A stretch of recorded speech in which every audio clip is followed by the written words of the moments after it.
Hi everyone, welcome back to another video from Gameplay Classic. In this episode, we will be learning how to log in Pokémon Go with Facebook. To log into Pokémon Go with Facebook, first of all, open the Pokémon Go application on your mobile device. Once you open up this interface, tap on Returning Player button. From the login options displayed on the screen, tap on Sign in with Facebook. In the pop-up, click on the Continue button. Now, if you've previously logged into Pokémon Go with Facebook, you can tap on the Continue button.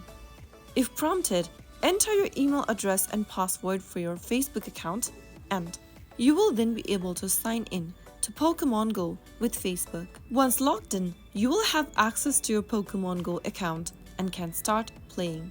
So that is how you easily log in to Pokémon Go with your Facebook account. If you found the video helpful, make sure to give us a thumbs up and subscribe to Gameplay Classic for more Pokémon Go tips and tricks. I will see you again in the next episode. Thank you for watching.